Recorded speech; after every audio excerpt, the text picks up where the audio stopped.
Salut les copines, salut les copains, bienvenue sur la chaîne YouTube de First Team Sport pour la 3e émission de Bagarre Générale. Bagarre Générale, le premier podcast de MMA, aussi sur la boxe et les sports de combat, présenté par le prince des MMX. Ah, s'il te plaît. Heureusement pour vous, je ne suis pas tout seul. Avec nous aujourd'hui, Loïc, le monstre en gui, ceinture noire de JJB, pratiquant de MMA et fan du Glory. Bonsoir Loïc. Bonsoir à tous. Christian est là aussi, comme d'habitude, spécialiste du noblard, la vraie patte de Paname, mais aussi journaliste sportif chez RMC Sport et Canal+, entre autres. Bonsoir Cricri. Bonsoir Adrien, tu sais que ça commence à faire des émules, hein, la vraie patte de Paname. Ah, ça me fait plaisir. Là, tu me fais vraiment plaisir. Moi, le monstre en non. Pour finir les présentations, il est revenu du pays des caribous. Le teigneux, mais sérieux, ancien pratiquant de MMA, préparateur mental de champion, créateur du podcast audio Fréquence MMA. Bonsoir Eric. Bonsoir Adrien. Mais les présentations ne sont pas vraiment terminées. Pour cette 3e émission, nous avions déjà reçu son gant. Oui. Mais son gant n'avait pas été très bavard, donc on a dépensé sans compter. Ce soir, nous avons le plaisir et l'honneur de recevoir le double champion du monde GMC Coq et Plume, le champion du monde TKO Coq, et aussi l'une des voix des main events UFC sur RMC Sport 4 aux côtés de monsieur Antoine Simon, monsieur Taylor Lapillus. Bonsoir Taylor. Bonsoir messieurs. Merci de nous faire l'honneur. J'ai essayé de faire un peu ta voix, mais ça marche pas trop. Tu commences un peu à faire le crooner. Ouais, un truc un peu suave et tout. Mais je pense que t'auras moins de mal à faire comme moi que moi de faire comme toi. Ah, ça dépend. Non, vraiment.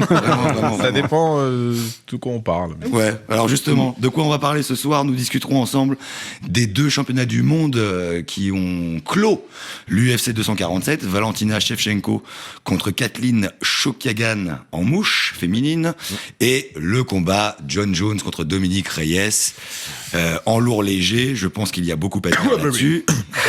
Ça y est, ça commence. Ça commence. Ensuite, nous passerons un moment privilégié avec notre invité Taylor Lapillus. Nous reviendrons sur ta carrière remarquable qui est loin d'être terminée, mais nous aborderons aussi des questions essentielles comme qui a tué JFK, l'homme a-t-il vraiment marché sur la Lune, et vraiment la question, j'ai mon idée. Dwayne Johnson a-t-il une fois au moins dans sa vie utilisé des stéroïdes? Suspense. A-t-il rencontré The Rock aussi? Va-t-on savoir? Ça on verra. Va-t-on savoir? Elle est bien. C'est des vraies questions existentielles. Ouais, et on est sur la vraie question. Pas de crochet box, désolé Christian pour cet épisode, mais Pourtant sur la table il y a que des gants de boxe. oui, mais on se rattrape la semaine prochaine. Totalement. Voilà, dans 2 semaines avec un nouvel épisode de Bagarre Générale spécial Wilder Fury 2. Voilà. On en reparlera aussi un petit peu. Et pour finir l'émission, évidemment, le bazar général avec les pronos pour Wilder Fury 2 et un petit quiz BG pas piqué des hannetons. Hein. un bon niveau fist-up que je vous ai fait. Vous allez voir, c'est pas mal. Avec Christian, champion en titre. Ah, je crois que Christian, voilà, il a apporté sa ceinture. Ah bah d'accord. Voilà. Il remet sa ceinture en jeu. Rien à dire d'autre. Voilà. Avant de commencer, je vous rappelle les règles, messieurs. Protégez-vous tout le temps. Je veux des débats et des interventions propres. Et surtout, de la discipline. Yes. Si vous parlez en même temps ou si vous coupez trop la parole, c'est 10 pompes. C'est valable pour toi aussi. Ah bon? Ouais. À la limite, je crois que toi, ce sera 20, parce que okay. Tu peux en faire plus, toi. Bon. Donc, tranquillou. Si tout le monde est prêt, on peut toucher les gants. Ça va commencer. C'est parti.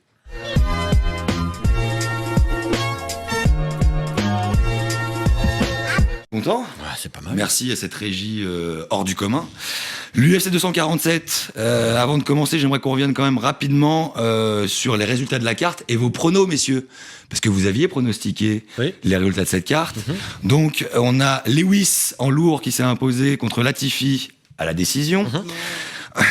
Désolé, j'adore Latifi. Ensuite, Ige qui s'est imposé en plume face à Bektic à la décision aussi. Tafa qui a battu Adams par TKO au premier round. Toi, tu biches, hein? Non, j'aime bien. Sur les résultats, t'aimes bien Tafa. Ouais. Shevchenko qui s'est imposé face à Chookagian, round 3 TKO. Et John Jones en lourd léger, qui a battu Reyes, donc à la décision, une décision un petit peu controversée, polémique. On va en discuter dans quelques instants. Donc, au niveau des pronos, le sans faute pour le Teigneux Eric, 5 sur 5. Bravo. Oui, mais c'était cool. Mais disons que je m'en sors plutôt bien avec le dernier, on va dire. Mais tu prends une petite avance sur tes adversaires. Ça met par rapport au des quiz. points pour la ceinture. Ah, évidemment.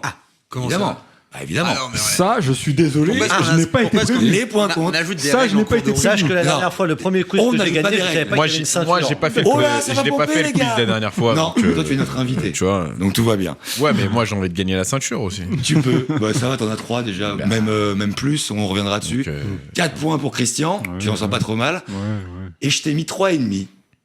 Parce que je t'ai mis. J'ai bien vu le demi. Je t'ai mis. Parce que tu fais C'est à la pitié. tête du Non, client. non. C'est à la gueule du Je t'ai client. mis un demi-point parce que t'avais dit qu'il y aurait décision entre Bektic et Ige parce que tu n'avais pas pronostiqué ce combat. C'était Et comme- facile ça. Et comme il y a eu Mais non. décision, bah, t'as un demi-point en plus, ça fait 3,5 au 3. Ça c'était facile. Il a été prendre un petit demi-point. Voilà. Je veux bien Ça qu'on se c'était rappelle facile. aussi C'est ce que- deux mecs ce que- qui font des décisions. Ce que j'avais dit C'est aussi pas- sur le combat Reyes-Jones, ça s'est à peu près passé comme ça. Hein. On peut réécouter ce que j'avais dit. T'avais Magnifique. aussi dit Shokagan à l'expérience, enfin Shevchenko à l'expérience sur Shokagan.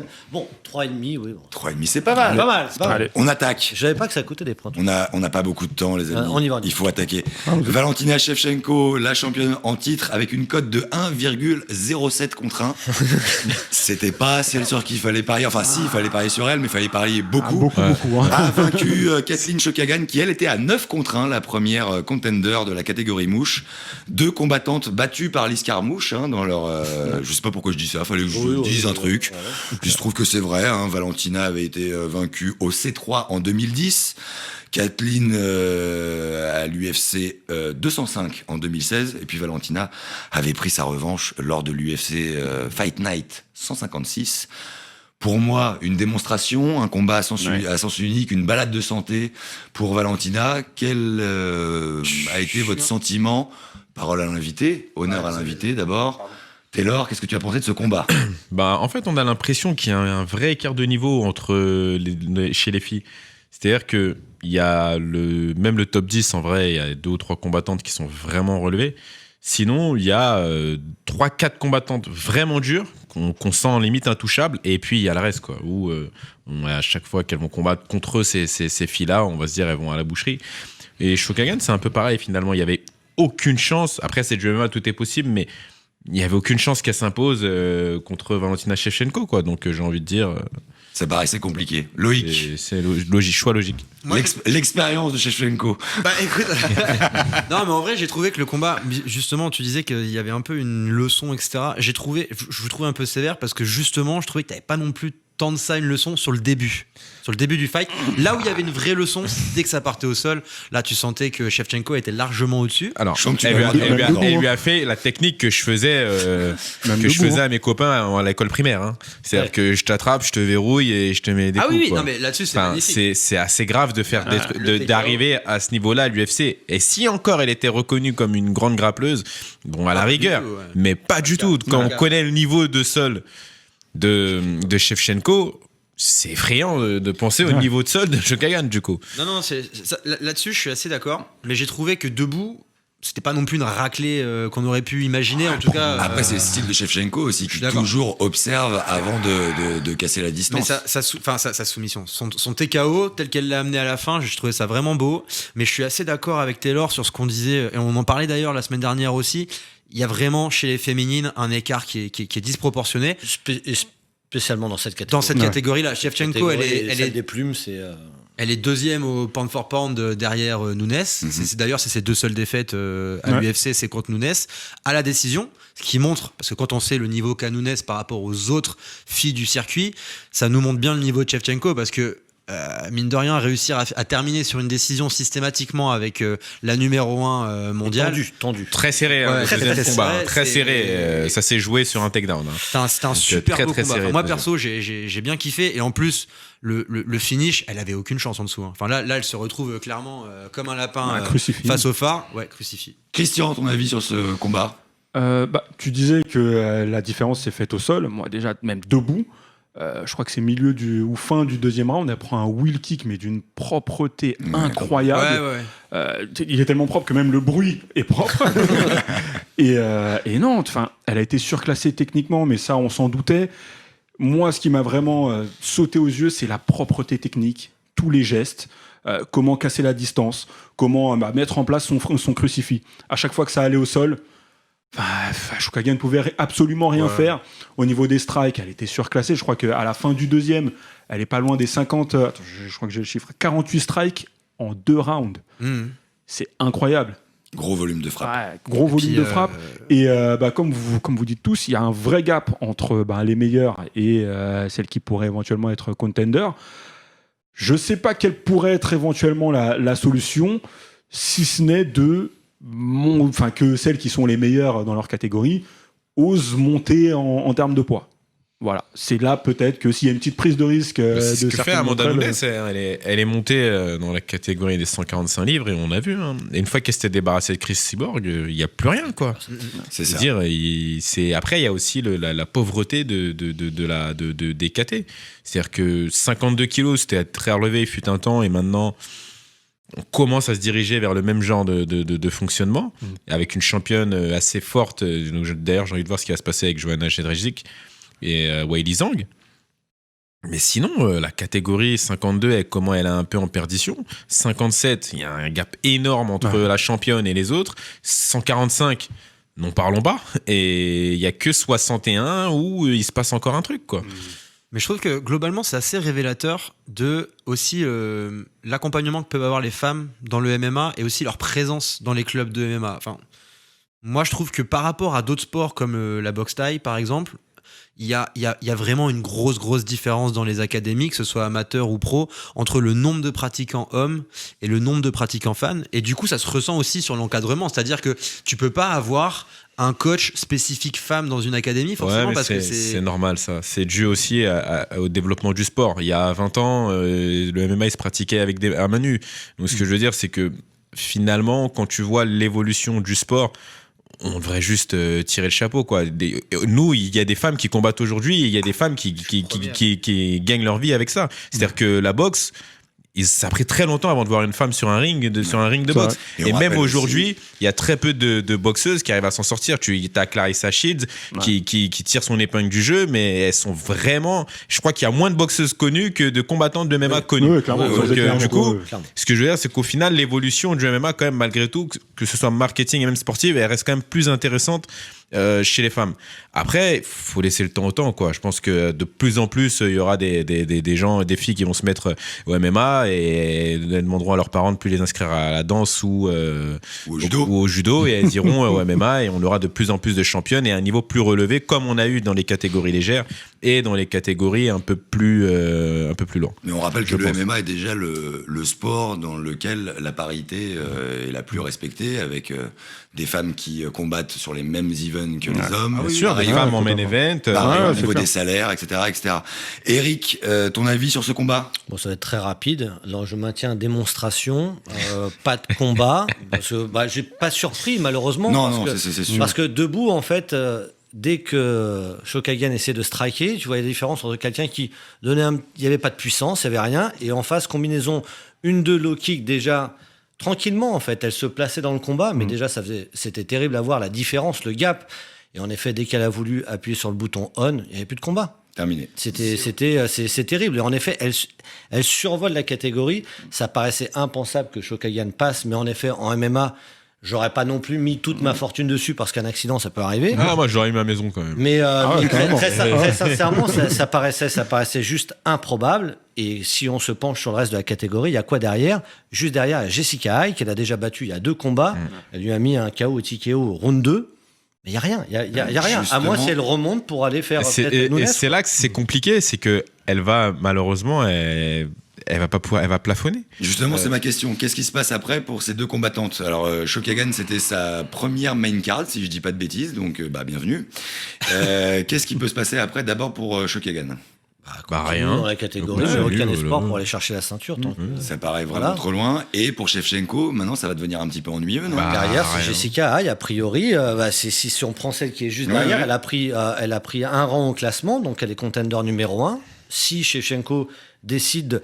En fait, c'est très simple. Si elle est sérieuse, si elle continue à bien s'entraîner, elle a la tête à l'endroit, il n'y a personne qui la bouge dans ce que tu vois du classement des mouches. Donc plutôt Moi, un règne ou Moi, un je pense changement que de catégorie? pour son héritage, à mon avis, il faudrait aller titiller Amanda Nunes une troisième Oui, fois. Une troisième fois. Mais ouais. par sûr. contre, ramener un truc nouveau, peut-être sur une division à 145, tu vois, quitte à tenter le tout Ça pour fait le coup. sauter deux, Ouais, c'est beaucoup, de hein. quatre. Un catweight, ouais, un catchweight. de c'est KT, pas mais mal. elle a déjà affronté à 61. L'écart physique est peut-être pas aussi important que ce qu'on le pense. Après, c'est juste une préparation qu'on fait un peu différente. Hein. Après, Mais- moi, très mais- sincèrement, excuse-moi de te couper, t'aimes pas les champions aussi qui règnent un peu? J'aime bien les aussi. champions qui règnent, mais, Attends, mais le championne, problème, les champions. Oui, les mais le championnes. problème, c'est que là, c'est une championne qui règne.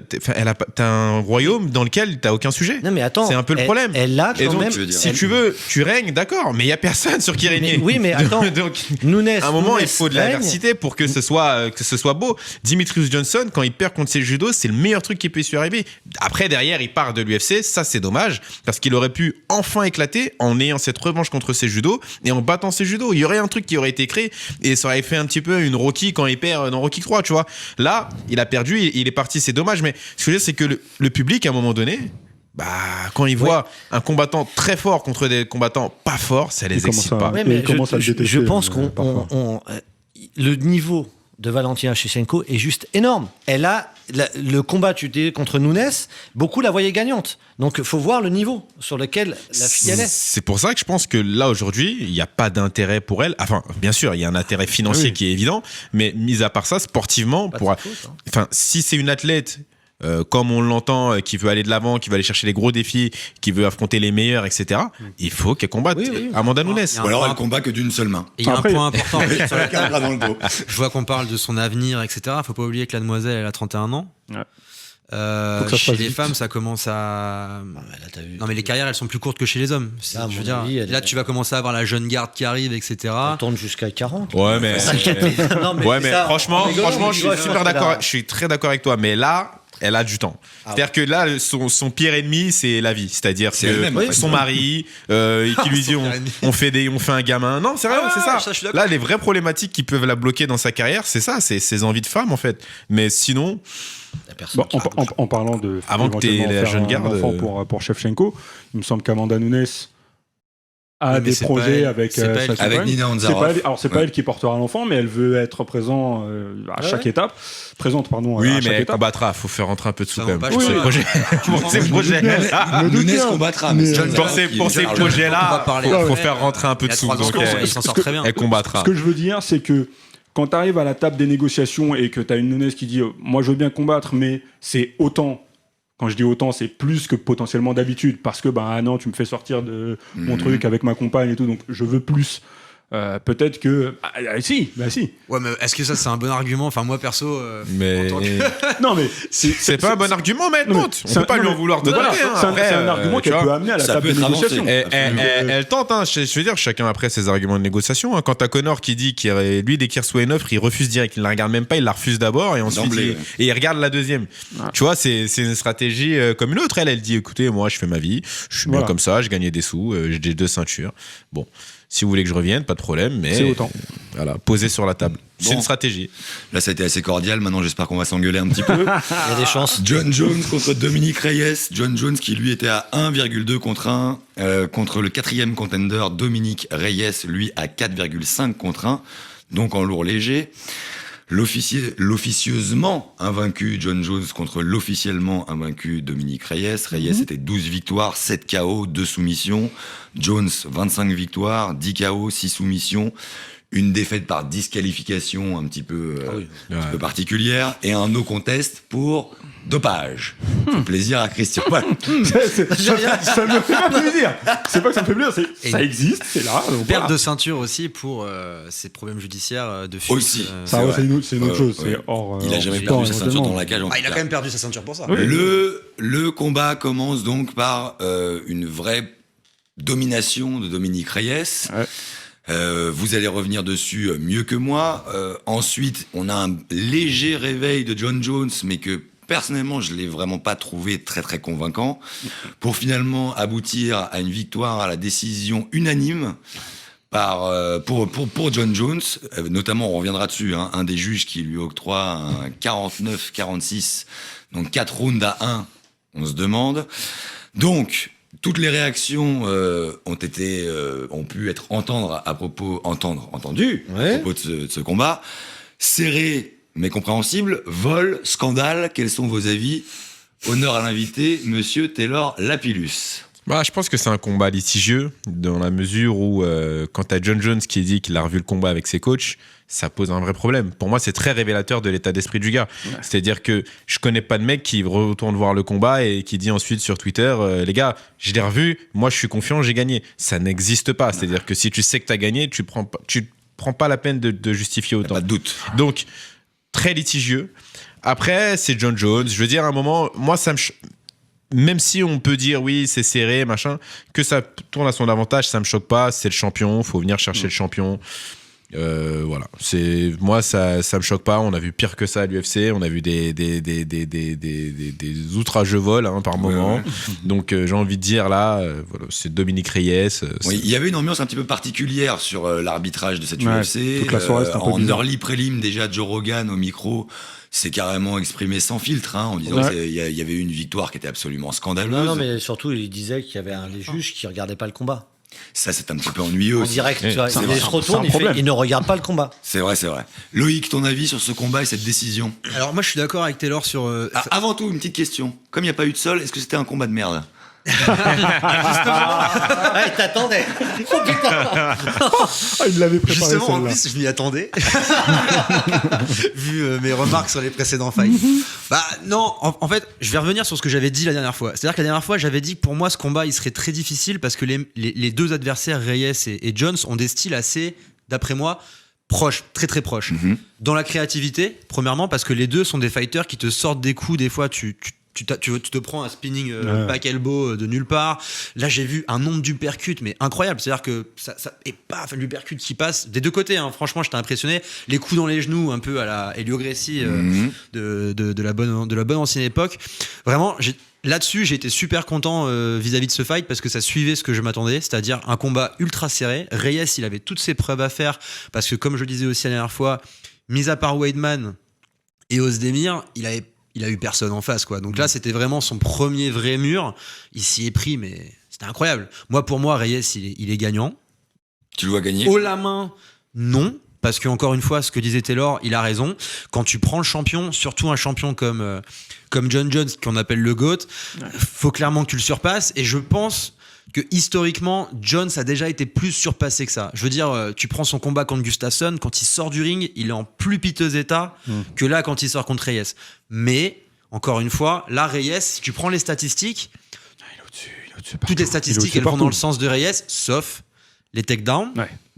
Si on part du principe qu'un takedown, c'est juste faire tomber l'adversaire. Oui.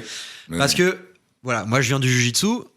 En jiu-jitsu, ton takedown, il ne compte que si tu contrôles l'adversaire 3 secondes. Si on suit ces règles-là, à l'UFC, là, il y a aucun takedown. Parce qu'il a jamais réussi à maintenir Reyes au sol plus d'une seconde. Et pire que ça, chaque fois que Reyes se relève du fameux takedown, des deux takedowns, John Jones se prend soit coup de coude, soit patate en pleine tronche.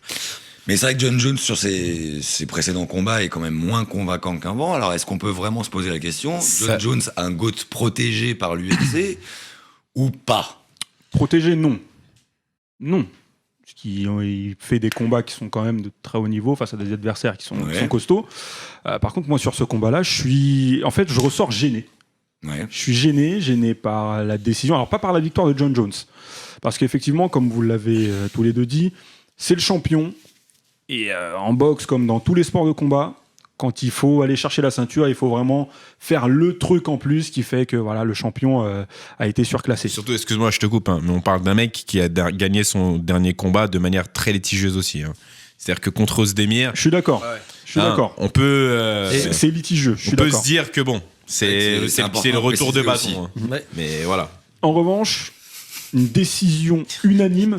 pour moi, c'est absolument pas possible. Et ce 49-46. Et ce 49-46, c'est encore le moins possible. 49-46, oui, mais unanime. 49-3. C'est juste un juge qui dit. C'est juste un juge qui fait pas bien son Il faut travail. regarder le combat. Non, mais ce que je veux dire, c'est que moi, je comprends pas pourquoi les gens ils sont autant contre ce unanime et ce partagé. C'est la même chose. C'est juste qu'au lieu qu'il y ait 3 mecs qui disent oui, t'as perdu, il y en a juste 2 en fait. Mais sinon, dans l'idée, ça change rien du tout. Je veux dire, on a tous des avis différents à un moment donné. Donc, pour moi, unanime et partagé, ça correspond pas au. Ça J'ai- veut moi, en fait, moi, j'ai ça veut quand pas même- dire en fait, le 49-46, oui, c'est particulier. touché, on est Voilà. d'accord. Là, Mais c'est- pour moi, unanime partagé, finalement, c'est le même truc, quoi. Moi, j'ai quand même du mal à entendre que 3 personnes qui sont censées être des experts et qui sont censées avoir l'œil que le public normal n'a pas, qui se disent que Reyes n'a pas gagné le combat. Christian, c'est Ça, des moi, êtres ça, humains. moi, ça me dérange. C'est des êtres humains et il y a plein de choses qui peuvent influencer pendant le combat. Le public qui crie, l'ambiance, le truc. bien. Non, ce que je veux dire, va dans un événement. T'as déjà été dans un événement, Oui, je suis oui, sûr. oui, oui. Tu vas dans un événement, tu te mets à une table d'officiel. C'est pas. Évidemment. T'es Bien humain. sûr. C'est un Tu vois peu ce que je veux sûr, dire. Il y a oui. déjà ce que tu penses toi, même si tu t'es censé être impartial, mais il y a déjà ce que tu penses toi. Et puis il y a l'effet de la salle aussi qui peut peut-être influencer, qui fait que tu vas noter un coup différemment que ce qu'il est vraiment. Tu vois, je pense que à un moment, c'est pas forcément Là où t'as raison aussi. la tâche la plus simple à faire. Là où je vais juste peut-être un peu pondérer ce truc-là, c'est que effectivement, nous, c'est facile avec le recul d'avoir vu à la télé, d'avoir vu les résultats et d'avoir vu les notes des autres juges, de dire ah putain lui il a craqué par rapport Bah, bien aux sûr. autres. Mais en fait, lui, Mais c'est il pas a, les autres. mais il a craqué, il n'y a T'es pas chez eu toi. aucune Non, il a excuse craqué. pour un Non, 49, il a 46. craqué. Alors là, Non, là-dessus, il n'y a mais pas de tu- problème. Non, Mais moi, ce t'es que je veux out dire, pendant c'est 6 que mois, tu c'est suis pendant que 6 mois. Non, mais personnellement, faut être sérieux. en D'ailleurs, étant on va- combattant, on va la montrer. il y a déjà des fois. La carte de notation, on va la passer tout de Je suite. laisse la parole. Donc voilà, Je- elle je laisse- passe- je laisse t'énerver. Elle passe, vous pouvez la voir. Eric, en regardant la carte de notation, on peut peut-être la remettre un petit peu. Qu'est-ce que tu peux nous dire là-dessus et ton sentiment sur ce combat On aussi? parle du 49-46, mais le mec qui a donné 19 à John Jones au round 2, il y a un problème. Ouais. Il y a déjà aussi un problème. Si je vais laisser juste... vas-y, Non, vas-y. non, finis Christian sur ce que t'étais. Après, je rebondis. Très bien. On est fair play. Très bien, bravo. Peur de pomper, toi. Hein. Non, en fait, voilà, ce qui, moi, me dérange le plus dans tout ça, donc au-delà du combat où, je rappelle, l'impression visuelle, elle est quand même que Dominique Reyes est vraiment dominateur sur le combat, même si sur les 2 derniers rounds, où on sent que voilà, Reyes, il n'a pas l'habitude de ça. Il accuse un peu, Il un peu accuse un peu le le coup, coup les et fameux tout, rounds mais- de championnat du monde. Bah, se relever de 2 takedowns dans ces 2 rounds-là, c'est quand même quelque chose où, enfin, tu vois, il montre que s'il n'a pas forcément surclassé le champion, il s'est mis à sa hauteur au moins. Évidemment, ça suffit pas pour prendre la ceinture, je suis d'accord. Dernier truc qui, moi, m'a vraiment, vraiment beaucoup gêné, c'est Dana White, après le combat, en interview, qui dit effectivement, dans le Texas, ils n'ont pas beaucoup d'expérience en termes d'arbitrage, enfin de juge, pour les gros combats. Et surtout, il dit c'est vrai, ce combat est très litigieux, il faudrait qu'on regarde. Enfin, en gros, lui-même met le doute. Quand le président de la compagnie met le doute, je trouve ça quand même très très gênant. Mais là, John c'est un Jones argument, lui-même met le doute. Il dit j'ai revu le combat et je suis confiant, j'ai gagné. Et Et lui-même, le l'argument combattant du juge- lui-même met le doute. l'argument des juges est un petit peu particulier parce que il a été aussi rappelé que c'était surtout des juges de boxe. Alors apparemment, je crois que c'est souvent le cas. Oui, Eric, bien ce sûr, que bien tu sûr. me disais. bien sûr. Bah, c'est des Mais commissions s'ils de avaient boxe. vraiment jugé façon boxe, on voit dans les stats que les touches, celui qui a fait le plus de touches, c'est sûr. Reyes. Ah bah oui. Donc, ce qui a été jugé fondamentalement, c'est bien la dangerosité de ces touches, si jamais on déclare Jones vainqueur. Donc, l'argument du fait que ce soit des juges de boxe et pas de MMA, pour moi, ne tient pas. Eric, qu'est-ce que tu en penses, toi, alors, du Il y a coup, beaucoup, de là, ce vous combat avez abordé beaucoup de sujets. Absolument. Donc, est-ce qu'on parle de la performance de Reyes d'abord? Est-ce qu'on parle Comme on reste tu sur veux. le scoring? Comme tu veux. Alors, je vais rester juste sur le scoring pour répondre à un truc. En effet, il y a le feeling de il faut faire plus pour prendre la ceinture. Ok. Le problème en scoring round par round sur un combat, si on s'en tient à ça, a priori, à la fin du combat, en effet, moi, je pense que Jones a perdu sa ceinture. Surtout quand j'entends le 49-46. Je me dis, il peut aller que dans l'autre sens. Oui. Il peut jamais aller pour Jones. Moi, quand il y a la fin du combat, je me dis, je pense que Reyes a fait ce qu'il fallait. Mais je sens bien la split parce que c'est quand même Jones, c'est le round 3. Les rounds qui sont clairs, c'est le 1 et 2 pour Reyes, 4 et 5 pour Jones. Et le 3, 3, c'est serré. quand même un peu plus pour Reyes dans ce que je vois. J'ai revu le combat plusieurs fois. Je continue à le donner à Reyes. je peux comprendre que visuellement, c'est beaucoup plus tendu que ça. Ouais. Alors, pour répondre à tout ce qu'on a vu sur les réseaux, les gens qui parlent de vol, de scandale, etc., il faudra juste expliquer une fois une chose. Un vol sur un combat ne peut pas se passer quand il y a un round serré qui pose problème. Ouais. Là, il y en a 2 qui sont assez clairs, et il y a un round qui pose souci.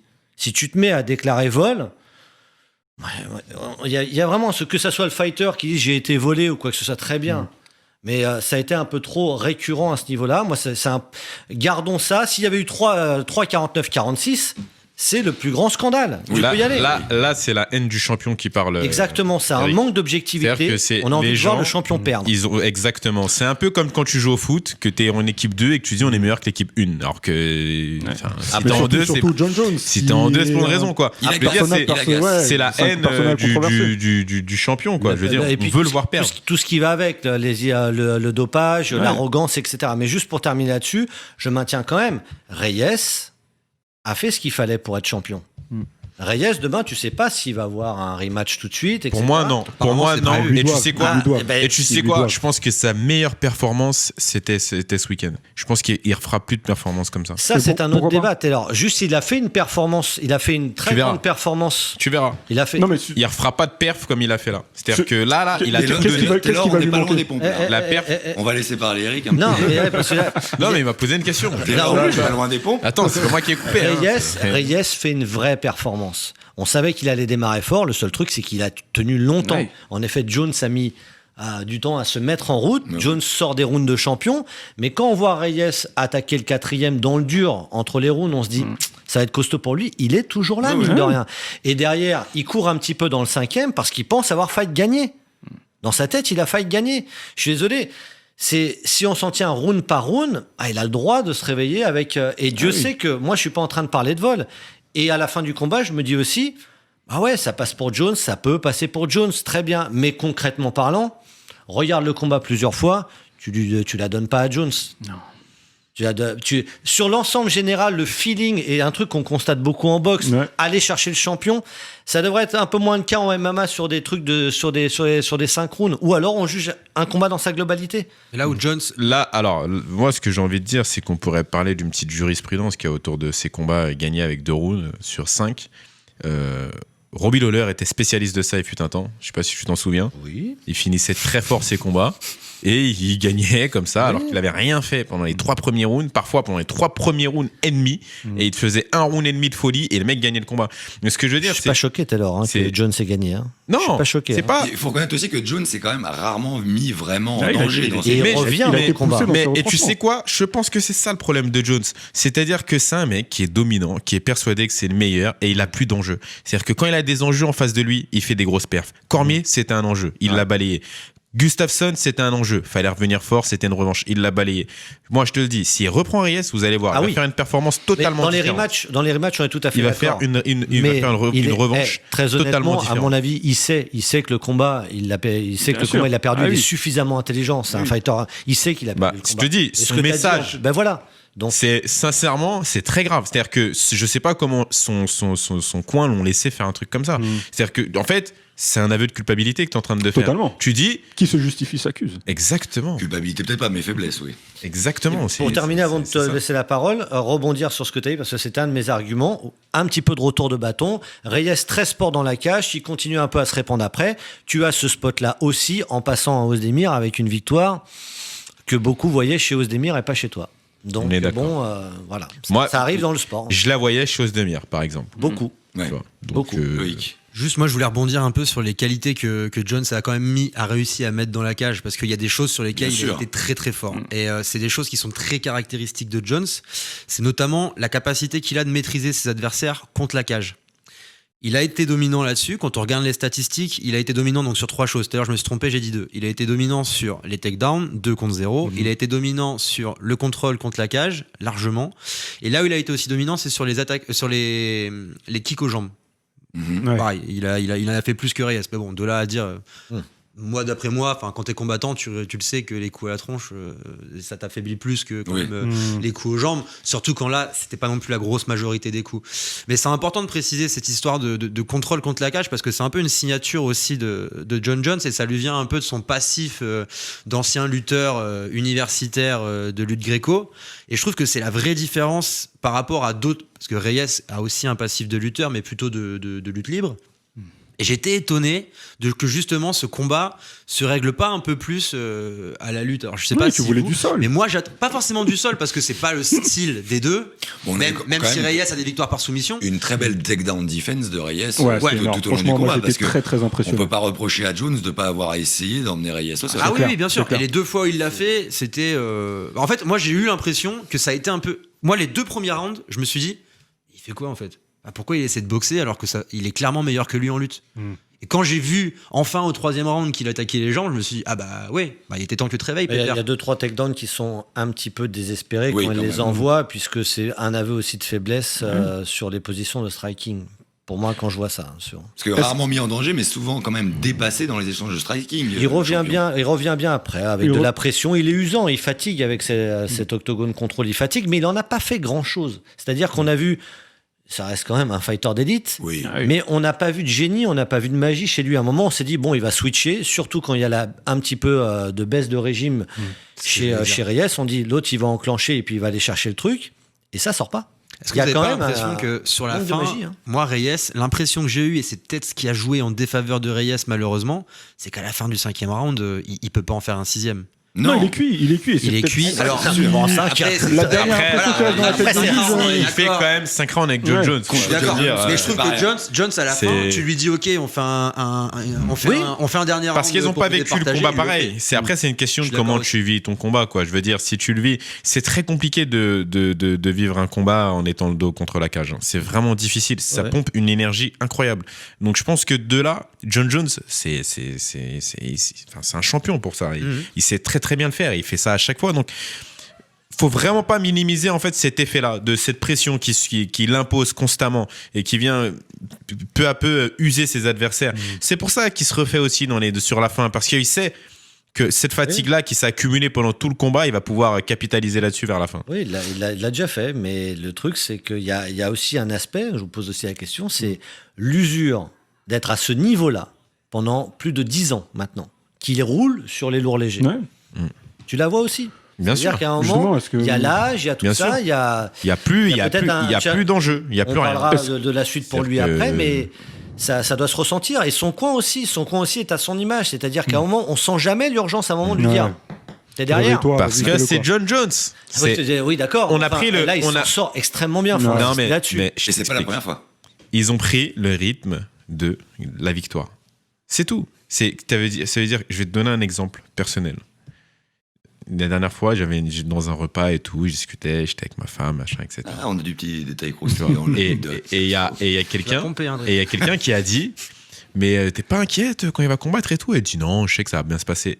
Elle est pas inquiète, pourquoi? Parce qu'elle me voit rentrer le plus souvent victorieux et puis pas sans boss. Donc elle, dans sa tête, un combat, c'est pas trop compliqué. Il va gagner, il y a de fortes chances qu'il gagne et puis il n'aura pas de bobo. Alors qu'en fait, c'est tellement plus que ça. Ouais.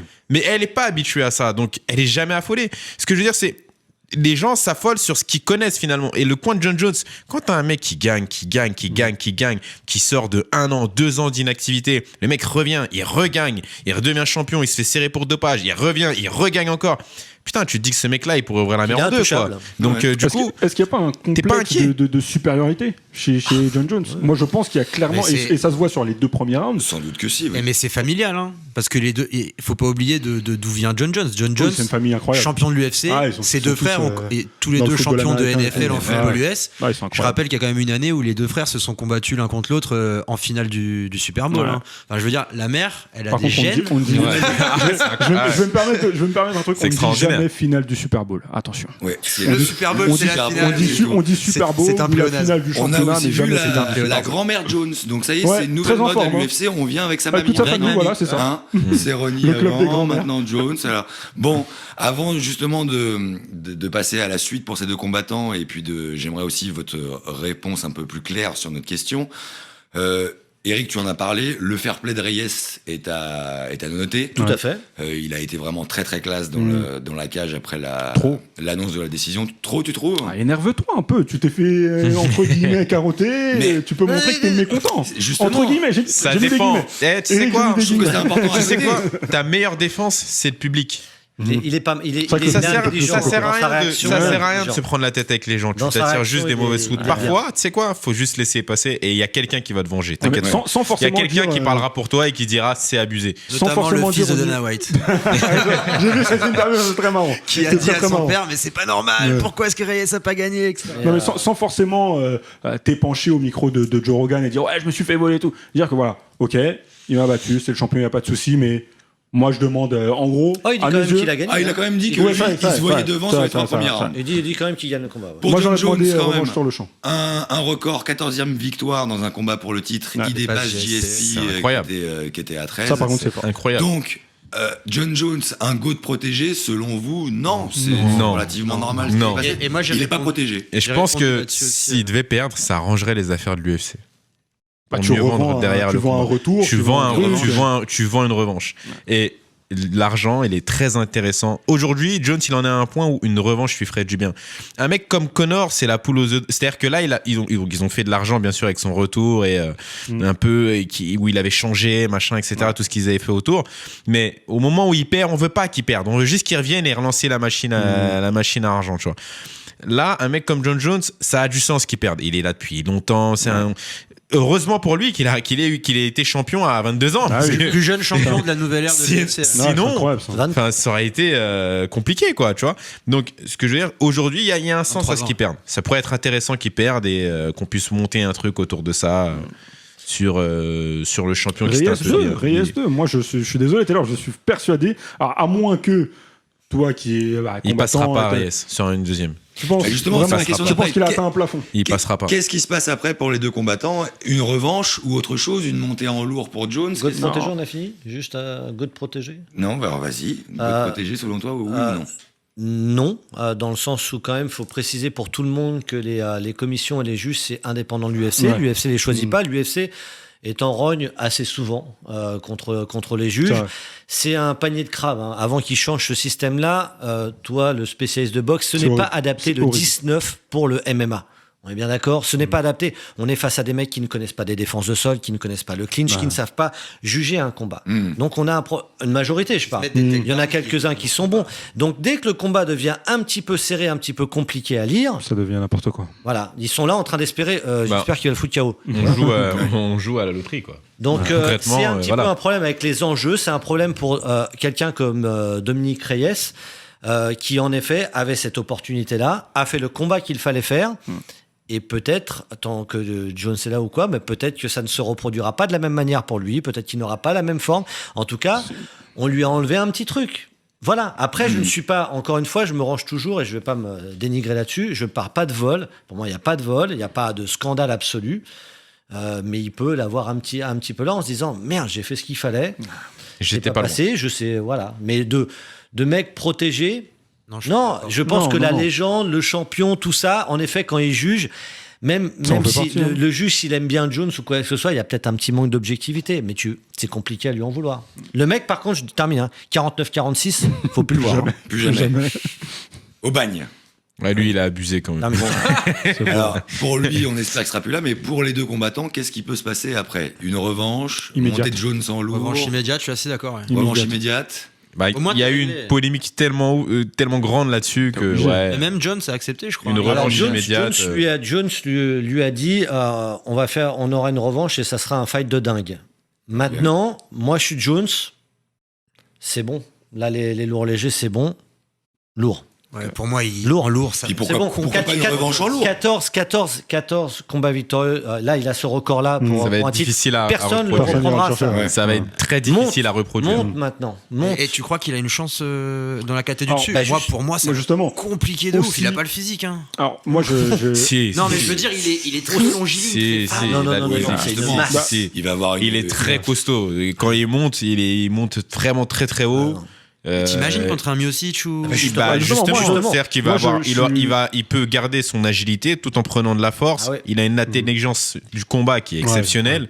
Il peut faire beaucoup de dégâts. Je le vois très dangereux pour certains lourds. Je le vois vraiment très dangereux. Dans ce cas-là, moi j'aimerais bien, s'il monte, je le verrais bien contre Cyril. Hein. En vrai, un Cyril Gannet. Non, il est pas prêt. Laisse Cyril respirer un peu. Cyril, Cyril, il est pas prêt. Tu sais quoi, je suis même pas sûr que John Jones battrait pas Francis, pour être très honnête avec toi. Et pourtant, Francis, il a une force extraordinaire. On parle de Francis Ngannou. Mais je suis même pas sûr que Francis passerait John Jones. Il s'essoufflerait vite. Hein. On a un couteau suisse. Ce mec, c'est un couteau suisse. Vrai combattant de il sait lutter, un très gros menton. il sait frapper, il encaisse. Gros menton, et crois-moi, quand il monte, là on le voit à chaque fois en light heavyweight, quand il monte, il monte. Donc je peux te dire qu'en lourd, ça va être quelque chose. Non, et peut-être que dans la tête, justement, c'est le challenge qu'il faut pour retrouver un peu de superbe de John Jones, parce que c'était quand même plus frustrant pour ceux qui aiment John Jones. Là, et puis à moindre mesure, mais quand même déjà contre Santos et Smith, où on le voit pas, bon, il est tranquille, Smith fait rien, mais ça manque un petit peu du parfum de John Jones. Je suis d'accord que pour les donc fans là, de MMA, pas d'enjeu. Pas d'enjeu. On parle de deux combats. Tu l'as bien noté, hein, c'est bien de rebondir là-dessus. Le menton, parce qu'il en prend quelques pêches de Reyes, notamment une percute que tu as dit et 2-3. Même faut les Gustafsson, prendre, parce que Reyes était connu pour une chose, c'est pour ça qu'on n'était pas surpris du début de combat, c'est que lui il couche dans le premier round. Lui c'est sa grande spécialité. Il l'avait couché bien comme il faut. Mais Wenman. Mais Wenman c'était pas un vrai lourd léger. Et puis c'est Wenman, quoi. Je veux dire, qui retourne en moyen d'ailleurs.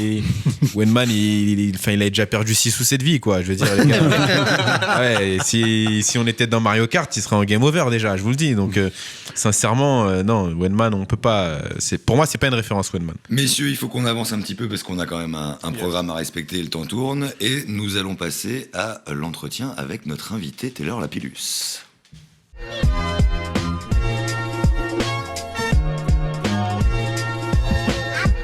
Donc, monsieur Lapillus, 27 ans, natif de Villepinte. Tu as commencé le sport d'abord par le foot, puis tu as suivi ton frère Damien Lapillus vers les arts martiaux. Tu commences en 2010 et tu deviens pro en 2012. Ensuite, tu enchaînes ceinture au 100% Fight, ceinture au KOC, puis 3 victoires en 4 combats à l'UFC, 2 ceintures au GMC, une autre ceinture au TKO, pour un bilan total en MMA de 16 victoires pour 3 défaites, toujours par décision, ces défaites d'ailleurs, et une victoire en combat pro de boxe. Bravo. Merci. De rien. Tu es l'un des 20 athlètes français à avoir signé à l'UFC. T'as signé... le plus jeune français. Le plus jeune. Tu as signé fin 2014 et a participé à 4 combats entre 2015 et 2016. 3 victoires, dont un TKO, seulement une défaite. Il est donc un petit peu compliqué d'imaginer que tu as été cuté par rapport à ton niveau et tes performances. Beaucoup de fans et de femmes aussi, français ont crié au scandale et ils sont nombreux à penser peut-être que tu étais trop bien élevé, que tu t'es trop bien comporté, trop humble, à une époque où le trash talking était un peu légion. Qu'est-ce que tu peux nous dire à ce sujet ? Je regrette rien, c'est une belle expérience qui m'a beaucoup apporté, l'UFC. Alors ça m'a fait évoluer en tant qu'athlète. Je pense que j'aurais peut-être jamais atteint le niveau que j'ai aujourd'hui sans passer par cette case-là. Ça m'a fait aussi découvrir beaucoup de personnes, ça m'a fait grandir en tant qu'homme, en tant qu'athlète, mais aussi en tant qu'homme. Et voilà, j'ai compris beaucoup de choses très vite grâce à l'UFC. Donc ça m'a vraiment fait gagner du temps, ça a été un vrai accélérateur pour moi. Après, très sincèrement, je regrette rien parce qu'il y a eu quand même beaucoup de positifs qui a découlé de ça dans ma vie pro ou perso. Je pense que peut-être à l'époque, quand j'y étais, j'aurais peut-être pas pu faire les performances que je rêvais. Et je pense qu'aujourd'hui, ces performances-là sont possibles. Donc voilà, pas de regret de pas avoir été reconduit par l'UFC à cette époque-là. Et je pense que en ce moment, c'est la meilleure période pour re-signer. C'était ma prochaine question. Je pense pas être le seul à penser que tu mérites de re-signer à l'UFC et que ça va se passer. Est-ce que la légalisation du MMA en France peut favoriser un retour à l'UFC ou est-ce que d'abord ils attendent que tu remportes une ceinture au Ares ? Je pense en ceinture, on est pas trop mal. Vraiment, j'ai la sensation d'avoir fait le boulot qu'il fallait pour retourner à l'UFC. Je suis actuellement 40e mondial sur Fight Matrix. C'est pas mal, 40. Donc je pense que le boulot il a été fait. Après je vais continuer de combattre, je vais pas forcément attendre l'UFC, je vais continuer de combattre, de prendre de l'expérience, de développer encore plus mon niveau. Et puis après on verra quoi. C'est pas entre mes mains. Moi la seule chose que je peux faire c'est essayer de me donner le moyen de mes ambitions et de continuer à travailler avec mon préparateur mental, Eric Cara, ma team, la team, le MMA Factory et puis tous mes sparring, mon frère. Voilà, c'est ça que je peux faire moi de mon côté. C'est ces données-là finalement que je peux contrôler. Le reste, sur tout ce qui va être management et notamment l'UFC, et c'est indépendamment de ma volonté qui je suis pas, donc j'ai envie de dire voilà, c'est pas moi qui décide, mais en tout cas, je suis prêt. On te le souhaite et on le souhaite en général. On reparle de la légalisation du MMA en France. Qu'est-ce que tu penses du choix de la Fédération française de boxe? Regarde pas Christian, hein. Oh là là, les yeux de Christian. Il bombe. Je pense que c'est un choix intéressant. C'est un choix que j'aurais probablement fait moi-même. Ouais. Et pour diverses raisons. Déjà, la fédération de boxe, c'est la fédé qui avait pour moi l'un des meilleurs dossiers qui avait été présenté le jour des auditions. La fédé de Pied-Point a présenté un dossier, mais qui n'était pas forcément à la hauteur de ce que je connais d'eux. Ouais. La lutte a proposé également un très bon dossier. Après, je pense que voilà, il y a eu un choix plutôt sur la boxe pour diverses raisons. Un, c'est un sport olympique. Deux, ils ont une réelle expérience. En fait, ça fait longtemps qu'ils sont là. Ensuite, ils savent gérer la ligue amateur et la ligue pro. Ils ont une vraie santé financière aussi. Je pense que c'est ce qui a fait un petit peu la différence avec la lutte. Donc voilà, et puis les gens qui sont aux commandes de la ligue de boxe connaissent également le MMA. Ouais. Et puis aussi, il y a on va pas se mentir, mais il y a une vraie connaissance des médias et du marketing côté fédé de boxe. Donc je pense qu'aujourd'hui, on a pris beaucoup de temps.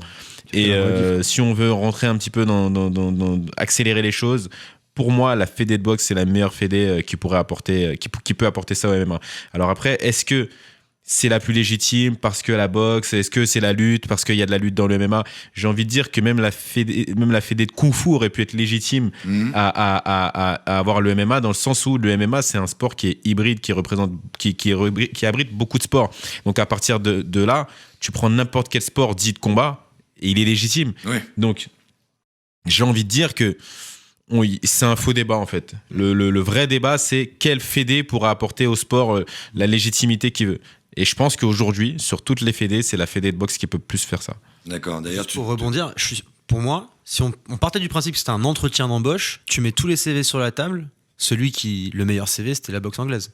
Donc c'est pour le pro, hein, je crois. Donc c'est normal. Ouais. D'ailleurs, t'es pas qu'un combattant de MMA, c'est déjà pas mal. Mais en 2017, tu as ouvert ton record pro en boxe. Est-ce que tu peux nous expliquer un petit peu ce choix? Parce que moi, je l'ai pris comme une mise en danger un petit peu. Tu es sorti de ta zone de confort. Puis je pense que Christian aura quelques questions. Moi, ça m'avait beaucoup surpris. En fait, c'était un peu de ça. Si tu veux, je voulais pas. Je suis quelqu'un d'assez prudent en fait dans ma vie en général. Et je sortais de l'UFC. Il y a beaucoup de combattants qui, en sortie de l'UFC, ils essayent de capitaliser sur cette hype pré-UFC en se disant ok, j'ai été à l'UFC, ça s'est bien passé, machin, et puis je vais signer des contrats grâce à ça. Et en fait, très souvent, ces combattants-là se jettent dans des défaites, et ça se passe mal. Ouais. Moi, j'avais envie de prendre du recul, de voir ce qui allait se passer, de voir s'il n'y avait peut-être pas aussi un retour possible. Hein. À ce moment-là, c'est ce que je me dis. Donc, il y a ça. Ensuite, de réfléchir, et puis d'analyser les choses, et de revenir au MMA quand ça allait être clair. Et je te le dis, à ce moment-là, en 2017, il y a 3 ans en arrière, j'ai 24 ans. Faut remettre un peu les choses dans le contexte. T'as 23 ou 24 ans.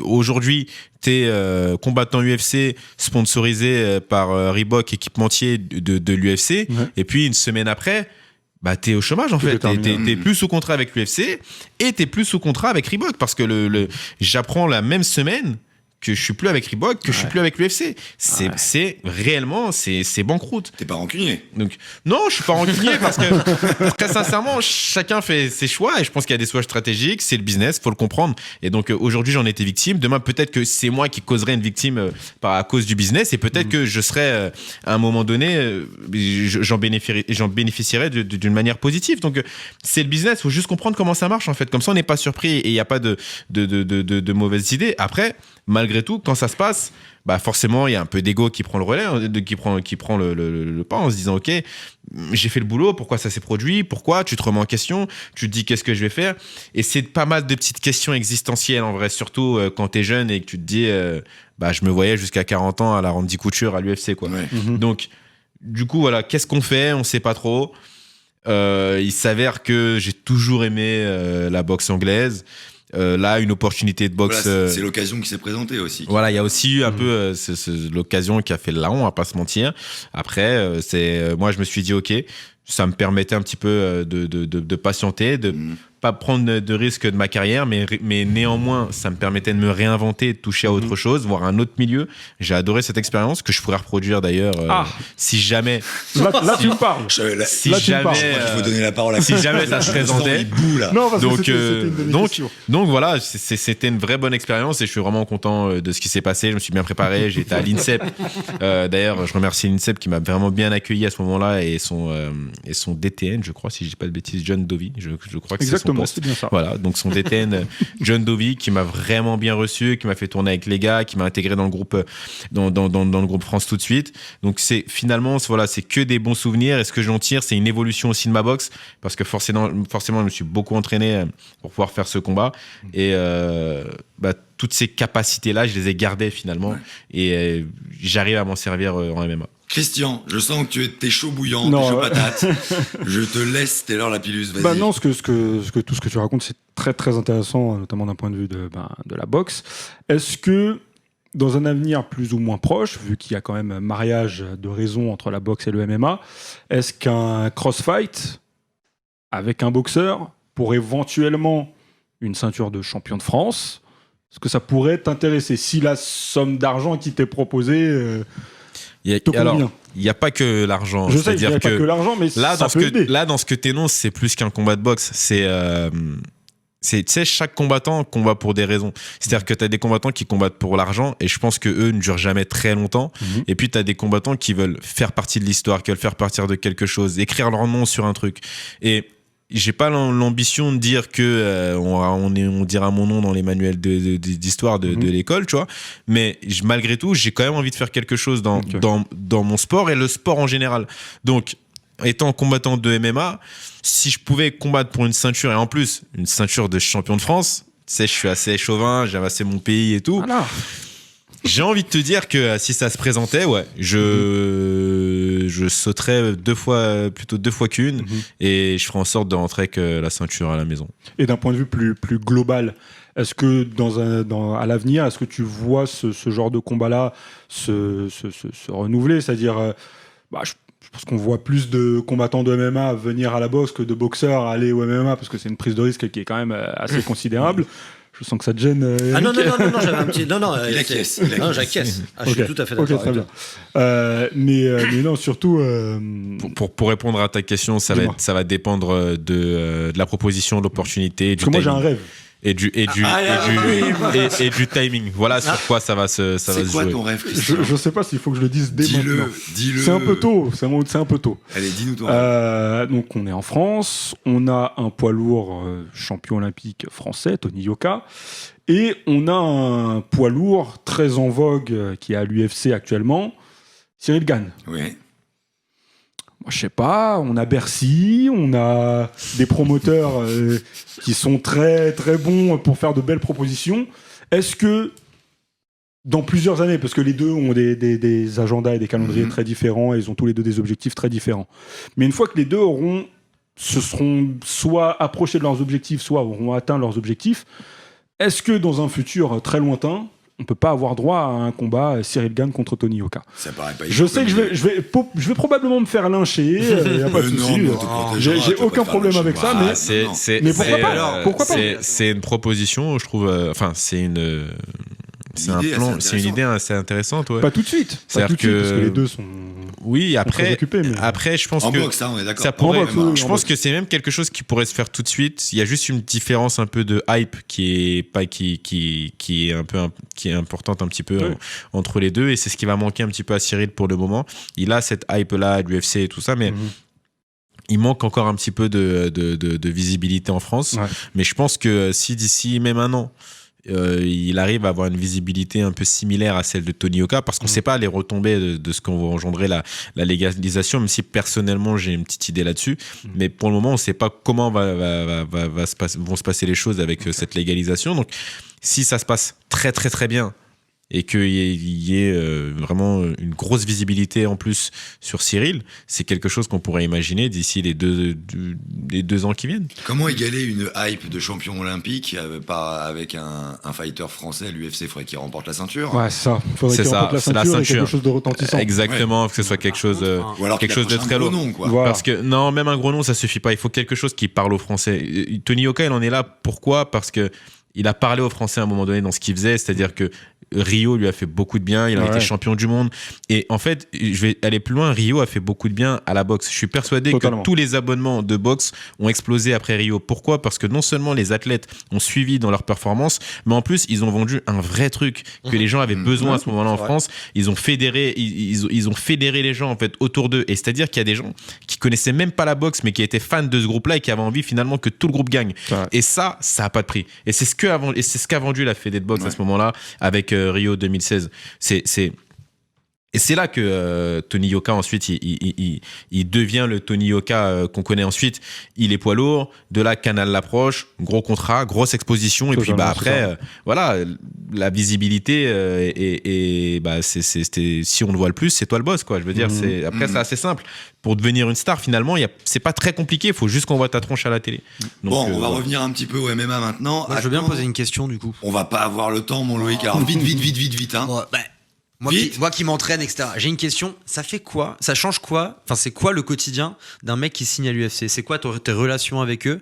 C'est quoi qu'est-ce qui change dans ta vie de fighter français? Parce que nous on se connaît personnellement, etc. Mais moi, j'ai envie de savoir, c'est quoi la relation que tu as avec l'UFC au quotidien, le jour où tu signes chez eux, c'est quoi les obligations que tu as, et comment est-ce que du coup tu gères ta vie au quotidien en tant que combattant de l'UFC? Déjà, tu reçois un contrat avec les clauses plus ou moins de l'UFC, ce que tu ne peux faire ou ce que tu ne peux pas faire, parce qu'il y a des choses que tu ne peux pas faire. Après, tu reçois un mail tous les matins de l'agence antidopage aussi. Voilà, tous les matins qui te demande ce que tu vas faire aujourd'hui. Tous les 3 mois, tu dois remplir sur les 3 prochains mois ce que tu vas faire de ton temps, où est-ce que tu habites, où est-ce que ta femme habite, où est-ce que tes parents habitent. Le fameux logiciel. On te demande même presque où est-ce que ta maîtresse habite. Donc, t'es bien fliqué. Donc voilà, t'es hyper fliqué, pardon. Et lapsus. T'es hyper fliqué, et voilà, c'est un petit peu les relations. Après, ça va dépendre de qui tu es, c'est-à-dire que si tu as un gros nom, forcément tu verras plus les dirigeants, tu verras plus les cadres de l'UFC que si tu es un combattant standard. Un petit Frenchie, quoi. Voilà, c'est ça. Donc en tant que Frenchie, pour le moment, t'as pas nécessairement de contact avec, en tout cas au départ, avec l'organisation. Tu vois l'organisation, mais je veux dire, tu vois pas Dana, tu vois pas tout ça, quoi. Okay. Taylor, à quand tu estimes ton retour à la compétition après le Ares One et ta victoire contre Marcos Breno? On rappelle que tu t'es cassé la main gauche. C'est ça. Pas de bêtises. C'est ça, exactement. Est-ce que ça va mieux déjà? Et ouais, si ça va mieux. J'ai déjà repris l'entraînement. J'ai des bonnes sensations à l'entraînement. Voilà, comme je vous le disais, je pense que je suis bien entouré. J'ai encore une fois un préparateur mental extraordinaire. Non, mais vous rigolez. En fait, sincèrement, les gars, vous rigolez, mais vraiment, je le souligne parce que je pense que on est tous forts, en fait, à arriver à un moment donné. Tout le monde est fort, tout le monde s'y met une clé de bras, tout le monde s'y met un coup de poing. Et ce qui va changer, finalement, c'est ce que l'athlète a dans sa tête. Et ça, tu peux l'entraîner tout seul ou pas, mais c'est vraiment ce qui fait la différence à haut niveau. Il y a les pros et pour moi, il y a les pros élites. C'est-à-dire que ceux qui peuvent vraiment aller loin. Et ces mecs-là, ils ont besoin du petit truc en plus. Moi, il s'avère que c'est ça, c'est sur ma préparation mentale. C'est pour ça que je veux avoir mon préparateur mental avec moi dans mon coin, qui soit là pendant la préparation, qui sache de quoi il parle, quoi. Je veux dire, pas il arrive et le jour du combat, il m'appelle, il me dit bon, bonne chance, je crois en toi. Non, que ce soit quelque chose de beaucoup plus construit, qui a été construit dans la douleur, la sueur, de toute la préparation qu'il y a eu en amont et ensuite après qui est la conclusion le jour du combat. Parce que justement, je me permets de te couper, c'est pas le cas de tous les préparateurs mentaux d'être dans le coin. Non, c'est pas le cas. Bah, je suis pas sûr d'en avoir vu beaucoup dans des coins, pour être très honnête avec toi. Moi, c'est quelque chose qui me va bien, qui me fait vraiment sortir le meilleur de moi-même. Et puis, tu construis quelque chose, c'est-à-dire qu'en fait, t'as un peu l'impression comme si tu construisais ta maison finalement. Tu mets ton parpaing, ton ciment, tu remets ton parpaing par-dessus, et puis le jour du combat, bah, t'ouvres la porte avec les clés du proprio, quoi. Donc, j'ai envie de te dire, c'est vraiment important. Donc, sur ça, on rigole, mais moi, je suis très sérieux et je le crois vraiment. Je pense que ce qui fait la différence, ce qui pourra m'emmener loin aujourd'hui, ce qui pourra me faire aller chercher la ceinture, une ceinture UFC, c'est ça. C'est ce détail-là. M'entraîner, je continuerai toujours à m'entraîner, je continuerai à progresser. Mais ce qui va vraiment faire switcher, c'est ça, c'est ce mental-là. La préparation mentale, c'est important, mais je pense aussi que la famille, c'est important. Donc, on le sait, dans ta famille, tu as ton frère Damien, exactement, qui a été champion du monde Bama. Mais il y a un autre champion dans ta famille, un champion poids lourd. On voit sa photo en ce moment. Voilà. Il s'appelle Armstrong Lapillus. La photo est tirée du documentaire Combattant, réalisé par tu me Julien diras Serry. que mon chat est magnifique. Voilà, il est magnifique, mon chat est magnifique. Il est quand même très très balèze. En fait, ma question est la suivante, Taylor. Ouais, dis-moi. Comment on cohabite en termes d'ego avec deux champions comme ça sous le même toit? Bon, déjà. Et surtout, au niveau de vos régimes alimentaires, vu que lui c'est un poids lourd. Toi, t'es plutôt coq. Est-ce que c'est pas trop compliqué? Déjà, j'ai pas de problème avec lui. Lui, son problème, il est avec mon chien. J'ai un Staffy avec qui ils s'entendent très bien. Ils se font des bagarres monumentales à chaque fois. Et non, sincèrement, moi, je trouve donc pas c'est trop. son secret. Ils s'entraînent avec. C'est-à-dire que moi, en fait, c'est vrai que quand je l'ai acheté, il était chaton. Il était déjà un peu gros et je me suis dit bon, peut-être j'ai acheté tard. Mais en fait, non, c'était juste sa morphologie. Il était juste balèze. Lourd comme Garfield. Je veux dire, non, mais c'était juste un chat balèze. Et je me rends pas compte forcément qu'il est balèze, sauf que quand je vois effectivement un autre chat, et je me dis ouais, c'est vrai qu'il est un peu costaud quand même. Tu vois, voilà. mais, et en termes d'ego, au niveau de la cohabitation. Non, en termes d'ego, non, il sait qui est le boss, ça va, tu vois. D'accord, ça va. Il sait qui est le boss. C'est le boss. Quand j'arrive, il m'accueille à la porte, tu vois, il me réveille pas le matin. Non, il a compris. Donc c'est plutôt cool. Ouais, c'est cool. J'aimerais aussi faire un point avec toi parce que on te voit souvent dans les médias, notamment sur RMC Sport. Hein. T'es souvent très élégant. Costard 3 pièces, toujours impeccable. Mais quand t'étais plus jeune, c'était pas trop les costards. Donc un peu comme les jeunes, tenue un peu streetwear. Alors, on n'a pas de photos, mais j'ai des infos. Je trouve ça vraiment notamment une. On m'a parlé d'un petit bandeau en éponge que tu portais autour de la tête et tu ne le quittais jamais apparemment, sauf quand ton frère Damien te le piquait pour le cacher. Ah, le salopard. Et ça l'amusait beaucoup, toi beaucoup moins. Non, moi. Est-ce que tu peux nous parler un petit peu de ça? Écoute bien, je vais te raconter cette anecdote. En fait, j'ai une tache de naissance pour ceux qui se demandent. Et il fut un temps où quand j'étais plus jeune, t'assumes pas ce genre de truc, quoi. Je veux dire, t'arrives à l'école, on te dit, est-ce que t'as mis du feu sur ta tête, tu vois, des blagues un peu les bêtes. Enfants sont cruels. Oui. Donc moi, attends, tu sais, je voulais être un peu une petite victime de la mode, quoi. Donc je me suis dit, tu sais, c'était l'époque où les Américains, ils avaient tous un petit bandeau petit bandeau de tennisman autour de la tête. Donc à la Nelly, exactement, putain, c'est ça. Avec le pansement. Exactement, à la Nelly. Mais j'ai mis le pansement aussi. T'avais le pansement aussi. C'est les deux fois que j'ai mis le pansement. On m'avait pas dit le Mais pansement. oui, à la Nelly, tu vois. Donc j'avais le bandeau et tout. Et Damien, salopard, ce qu'il fait, c'est qu'un midi, tu sais, je rentre de l'école et tout, et donc je retirais mon bandeau, je le gardais pas. Mais tu sais qu'il y a des copains pendant des années, ils m'ont vu, ils me voyaient pas sans bandeau. Et donc j'ai retiré le bandeau et il le cachait. mais l'heure de l'école, elle arrive, tu dois aller à l'école. Moi, je disais, mais je commence à péter un câble et tout. Je dis, je vais pas à l'école, c'est mort. Il me faut mon bandeau. Non, mais ça a été loin, hein. Genre, vraiment, ça a été vraiment loin. Et c'est cette histoire-là qui est vraiment. J'ai entendu parler de ça, en effet. On va revenir sur des choses un peu plus sérieuses. On sait que les droits de diffusion de l'UFC sur RMC Sport a été signé jusqu'à février. Ouais, c'est ça. Maintenant que ça a été signé, la légalisation, on sait que ça a renégocié sec. Est-ce que tu as des infos par rapport à ça? Est-ce qu'on va continuer à voir l'UFC sur RMC Sport? Est-ce que tu as le droit de parler là-dessus ou pas? Alors, il y a une partie officieuse, il y a une partie officielle. Après, je pense qu'on a tous vu le départ de Laurent Échinger, donc le boss d'RMC Sport qui est parti très récemment. L'avenir d'RMC, je sais pas. Je pourrais pas me prononcer. Ouais. Déjà, je pense qu'avant de penser au droit, il y a peut-être déjà tout simplement l'avenir de la chaîne. Et puis, ils ont perdu le foot aussi. Oui, ils ont perdu le foot aussi. Ligue des Champions. Donc, faut voir maintenant de ce que se disait à l'UFC quand on les a vus à Vegas pour Conor Cerrone. A priori, ils allaient lâcher pour encore un an. Donc, voilà, je pense que cette année, enfin, ça n'engage que moi, ce que je dis, attention, hein, mais je pense que pour cette année, ça va le faire. On va peut-être réussir à garder les droits jusqu'à septembre, peut-être jusqu'à décembre prochain, mais l'année d'après. Donc jusqu'à 2020, ça devrait aller. Mais ouais, 2020, ça devrait aller, mais je pense que pour 2021. La guerre avec Canal. Ça va être une. Alors, la guerre avec Canal. Non, ils sont prêts. Hein. Ouais, ils sont prêts. Voilà, mais je pense que ça va être. toi. Il a des infos. Ah, il a un pied dedans, un pied il a des infos. un pied dedans, un pied Van dehors. Damme, là, le grand écart. I played the fifth. Non, mais voilà, donc je pense que c'est ce qu'il en est. Moi, dans tous les cas, j'ai toujours été très fidèle à RMC. Hein. C'est une chaîne qui m'a donné ma chance. Alors, c'était pas RMC au départ, c'était Combat Sport. Ensuite, c'est devenu SFR Sport. Et puis après, finalement, RMC Sport. Et à la base, la balancé. On se désolidarise sur ce coup-là. Je ne le connais pas. Non, mais voilà, à la base, j'étais juste un combattant. Ils m'ont donné ma chance. J'ai beaucoup appris avec eux et je les remercie pour ça. Et tu t'en sors très bien. Et puis après, moi, je suis les droits, quoi. Je veux dire, donc on verra ce qui se passe, mais je suis les droits. Ok.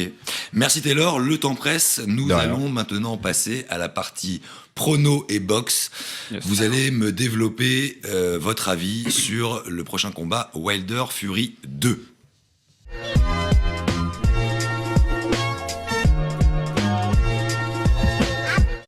Donc 22 février, on va avoir droit à une revanche entre Deontay Wilder et Tyson Fury. Taylor, qu'est-ce que tu vois pour ce combat et pourquoi? Moi, je vois Wilder s'imposer sur ce combat-là. C'est le feeling déjà que j'ai, c'est important, hein, le feeling, j'ai envie de dire, c'est ce qui... Voilà. Donc, et puis, quand je repense à leur premier combat, j'ai beau tourner ça dans tous les sens, je vois quand même Wilder malgré tout, bien que plus limité techniquement, mais beaucoup plus dangereux. C'est-à-dire que ce qu'il a dans sa main, c'est inhumain. Ouais. Donc, un assassin. Je pense que cette fois-ci, il pourrait trouver la solution en plus. D'accord. Pour abréger le combat. Ouais. Loïc, avant Eric, on terminera par Christian, évidemment, la vraie patte de Paname. Comme vous voulez. Moi, la raison me dit évidemment Wilder, parce que je pense qu'il est meilleur, tout simplement. Après, le cœur, je préfère personnellement Fury, donc j'aimerais bien voir Fury l'emporter, et j'aime bien le personnage. Mais bon, malheureusement, vu le passif et ce qui se passe actuellement, le fait qu'il ait changé d'entraîneur, etc., c'est pas bon signe. D'accord. Eric. Ça va être très court, j'adore Fury, je veux Fury, bien meilleur boxeur, mais en effet, la droite d'assassin. Voilà. Donc Wilder pour toi aussi. Non, moi je reste sur Fury. Tu restes sur Fury. Mais je trouve meilleur boxeur, donc je préfère Fury. Techniquement, il est meilleur. 50 ans, je vais dire Fury aussi, comme ça on aura... Fury, techniquement, est meilleur, c'est indéniable. Christian.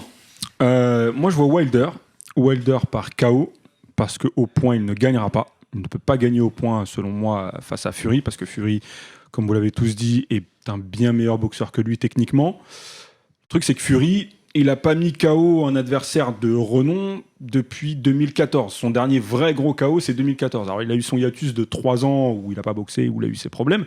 Mais c'est pas un mec qui met souvent KO ses adversaires. Il n'a pas une puissance surhumaine. Et puis, Wilder, on l'a vu sur son dernier combat face à Ortiz, il est capable d'encaisser, enfin ce qu'on croit être lui qui encaisse pendant les combats, mais en fait il screen son adversaire et il attend le bon moment pour envoyer sa droite. Il suffit d'une seconde, comme ils le disent très souvent. Et le truc, c'est que Fury, dans tous ses combats, même face à Klitschko, quand il remporte tous les titres mondiaux, il est dominateur. On sent que voilà, techniquement, il est au-dessus, il bouge, il est partout, mais il a ce petit moment de latence qui fait que il peut se mettre en danger. Face à Klitschko, ça passe, mais face à Wilder, déjà, au premier combat, il va 2 fois au tapis. Ah ouais. La deuxième fois, il passe vraiment pas loin de la correctionnelle. Ah ouais. Et moi, j'ai vraiment le sentiment que sur ce deuxième combat-là, il suffira vraiment que Fury se laisse aller l'espace de quelques secondes en fin de combat, les 3-4 derniers rounds, et Wilder fera la différence. À mes yeux, Fury n'a pas la puissance que d'autres poids lourds peuvent avoir pour vraiment mettre en danger Wilder. Techniquement, il sera au-dessus, il va lui tourner autour et tout, il n'y a pas de problème. Mais si vraiment Wilder trouve la mire, pour moi, c'est terminé. Il se relèvera pas comme. Donc Wilder, pour toi aussi, Christian. Il nous reste pas beaucoup de temps, mais on va faire le quiz. Un quiz que je vous ai concocté niveau fist up avec le champion en titre, Cricri, qui est là avec sa ceinture jingle.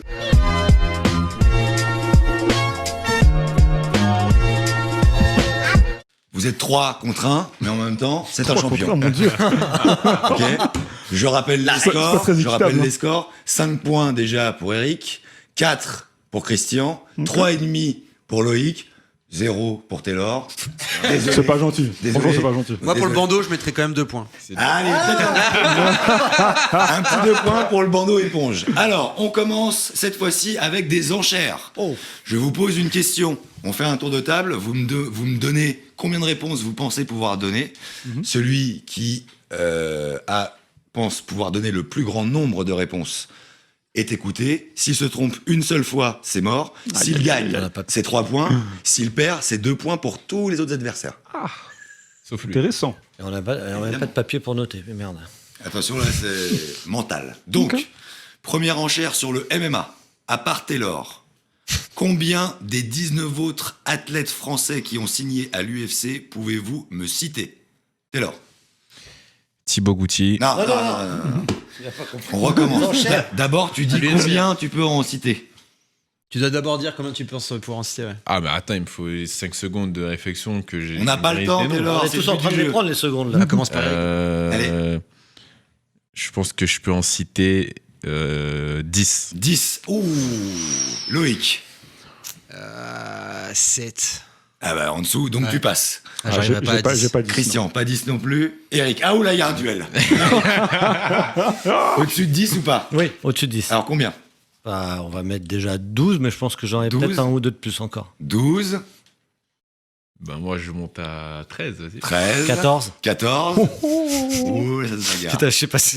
Non, moi, je laisse à 13. 14. c'est 14. Non, fallait monter. À 14. À 14. C'est hyper, on a tous de Eric pour 14. Bon, dans ceux qui sont là, Cyril Gann, C'est bon. Fernando Santos, Fares Siam, t'as dit Thibaut Gouti, merci. Bon, je l'avais. Asker, Oui. Diabaté, Oui. Tom Duquesnoy, Oui. Fouca Pokam, Oui. Nordin Taleb, Oui. Mehdi Bagdad, Oui. David Baron, Oui. Liodin, le Joker, Jess Liodin. Jess Ledin, oui. Encore 2. Ouais, bah, attends. Francis Carmon. Oui. Non. Attends. Michael Debout. Oui. Il a dit Bagdad. C'est gagné. Et là, c'est beau, t'as C'est 14. gagné. C'est gagné. Là. Je crois que j'en ai- Tu peux terminer. 14. Non, il y a celui qui est avec JSP, Midou. Midou. Et je suis sûr que j'en oublie là. Midou Ouais. Oui. Christophe Je suis Midou. sûr que j'ai. T'as oublié Fares Diam, je crois. Non, je l'ai dit. Alors, Orlando Witt. Ouais, mais il est pas pas vraiment il est français. en- Mais il est quand même français. Néerlandais pour moi. Samy Schiavo J'avais ouais, pas. Schiavo. J'avais pas. aussi. Et sinon, je crois, Congo, Gann. Ah, c'est Congo. Congo, ouais. Et Congo, c'est vrai. et Congo. Ouais. Et évidemment, monsieur Lapillus. Ouais. 2 points en plus. Eric est à 7. Bravo, Attention. bravo. Balèze. T'as 2 points pour félicitations, autant de parce noms. que 2 points pour autant de Comme noms. ça, de tête, j'aurais pas été capable. Non, points pour- c'est trois, 8. c'est trois. 8, Ah, mais, pardon. T'es à 8 points. C'est trois, Voilà, c'est c'est 3 points en plus. 8 points. Maintenant, enchère boxe. Combien des Si, 23, regarde. combien des 23 Français champions du monde de boxe au XXe siècle, donc jusqu'à 2000 inclus, pouvez-vous me citer? Jusqu'à 2000. Inclus. Taylor Lapillus. Moi, je dis. Allez, mon Taylor. Après, ça dépend de ce qu'on appelle champion du monde. Là, il y a champion du monde, c'est tout, champion du monde. Vas-y, moi, je dis 6. 6. Ouais. Jusqu'à 2000, hein, seulement. Hein. Ouais. Français, hein. Loïc. Scandaleux, je dis 1. Donc Loïc passe. 7. Christian 7. Putain, je crois que je suis sur 7 aussi là. Ah, tu peux pas dire 7. Bah oui, mais là on fait comment là? Parce que 7-7, on a la plus grosse enchère là. Ah ouais, non. Tu Mais tentes huit? c'est le premier. Il faut monter sur 7. C'est pas à mon tour de parler. Il faut monter sur 7. Putain, si je dis 8, je vais les Tu paumer. les as. Je suis pas sûr. Vas-y. Allez, du nerf. À toi de voir, hein. Bah, je vais tenter. 8. Bah, Tu je tentes vais tenter. Je tente, je sais Ok. pas si je les ai. Taylor au-dessus. Parce que j'ai même pas de Non, compteur. non, non. je suis Non. bien, là. Tu Ouais, peux je aller l'ai sur pas. 8. Allez, 8, Eric. Bon, les classiques, ouais, Carpentier, Oui. Cerdan, Oui. ok, les frères Tiozo, Donc il y en a 2. ouais, il y en a Ok. 2.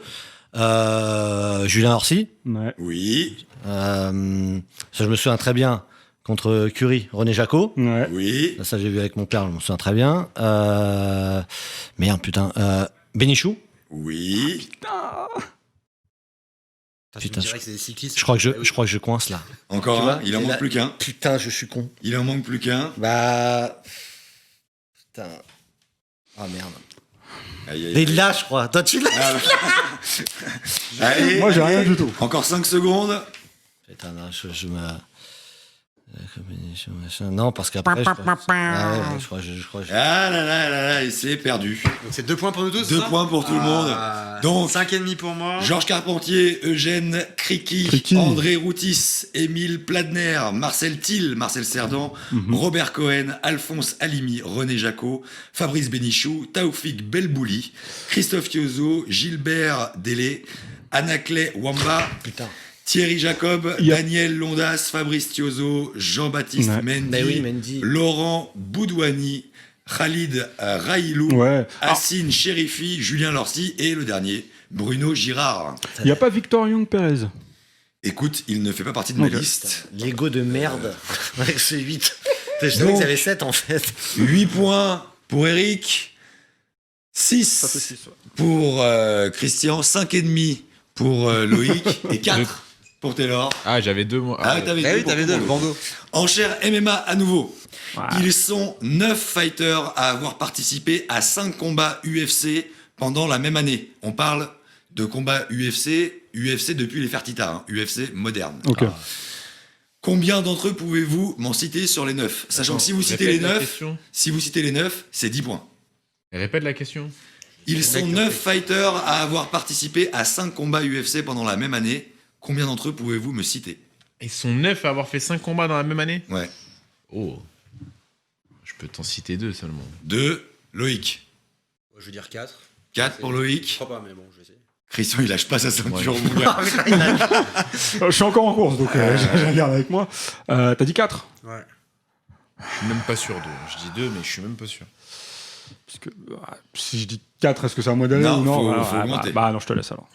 Eric. Non, là j'ai fait le con une fois. Là j'ai pas mal de noms en tête, mais je vais pas prendre un autre risque si je trébuche sur un. D'accord. Taylor, tu relances sur 4? Non, 2. Ouais. Non, que 2. Plus que 2. Loïc, je t'écoute. J'essaye, bah, je dirais Anderson Silva. Merci, c'est perdu. Oh, allez, 2 points.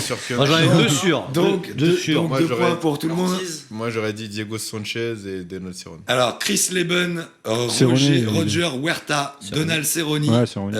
Deron Cruikshank, Neil Magny, Uriah Hall, Hardy. Ross Pearson, Thiago Santos et Greg Hardy. Regardi, ouais, c'est le dernier en date. Par mais- contre, si on remonte avant, on a Royce Gracie, Oui, si on doit avoir Dan si on Severn. change de sport Oui, aussi. hein. Ah bah non, c'est le même sport. Ah non, Quoique non, Si on parce que sort quand de tu l'U- réfléchis si bien, on à sort de l'époque, l'UFC. Entre le premier UFC et le troisième, t'as eu quelques années, hein, non? non, ah non, je crois que Gracie, c'est bon, il rentre dedans. à mon avis. Donc, Ouais. 2 points pour tout le monde. Eric Pas monte fait à combat 10. Ouais, sur c'est- l'adversaire. Christian monte à 9. 8. Bah non, tu vas pas lui rajouter 8, des 8, points comme 8, ça, là. 8. Non, 8, points, 8. 6. Il était à 4 plus 3, Il s'est mangé 4 points sans réponse. 7. Là, plus 2, tu montes à 9. Donc 10. Non, mais il était passé. Non, j'ai pris 2 fois 2 points. Parce que j'ai fait craquer Eric. 4, 6, alors 8, ok. Et là, ça fait 10, 8, et toi, t'es à 6. Pas mal. Je suis obligé de prendre des risques. Les enchères. Les enchères box maintenant pour terminer les enchères. 17 boxeurs champions du monde ont pris leur retraite en étant invaincus. Combien pouvez-vous m'en citer? Taylor? Ça dépend, ils sont revenus de la retraite ou pas? Taylor. 17 boxeurs champions du monde ont pris leur retraite en étant invaincus. Combien peux-tu m'en citer? Tu te situes, tu vois. Donc abandon de Taylor Lapillus. Non, moi je dis 1, j'en vois. Alors 1. Je suis incapable. Loïc, Voilà, il se couche. Forfait, je me couche, je tape. Je vais dire 3. 3 pour Christian. J'ai pas plus que 3, donc... Ah non, là, je reprends pas le risque. J'ai pas. Eric, tu dans vas la plus tête, que j'ai 3. pas- Taylor, est-ce que tu relances? Moi je reste à 1. Tu restes à 1. Christian, je t'écoute. Je vais dire Floyd Mayweather, Junior. junior, parce que senior a perdu. Accordé.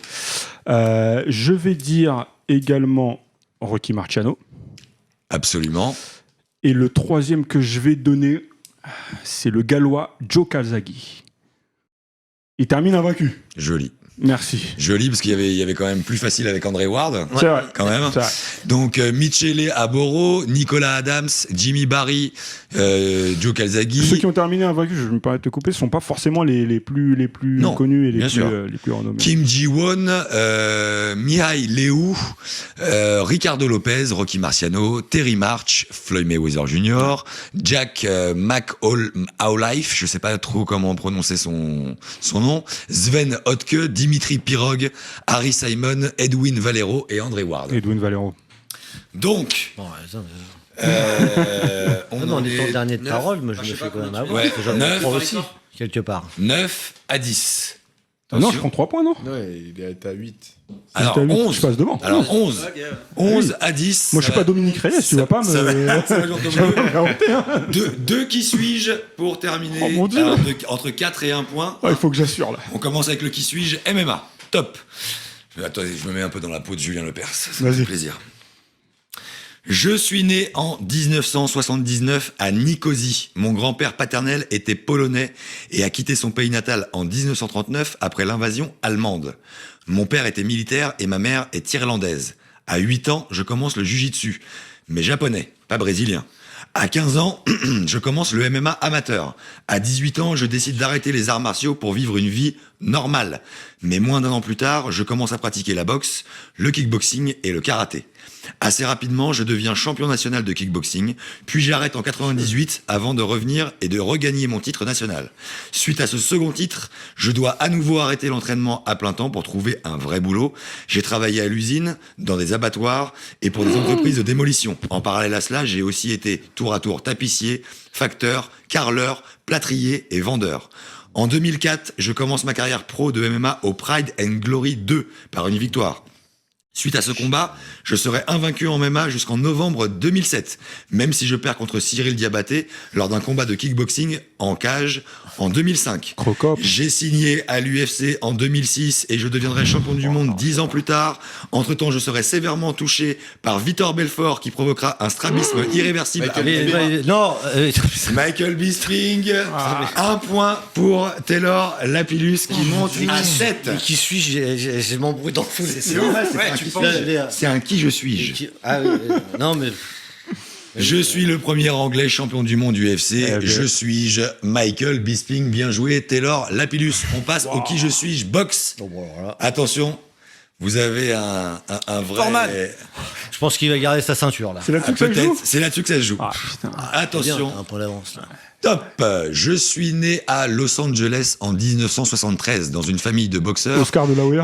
Oh d'accord. Allez, Il me merci. fait chier ce mec. Non mais t'es relou.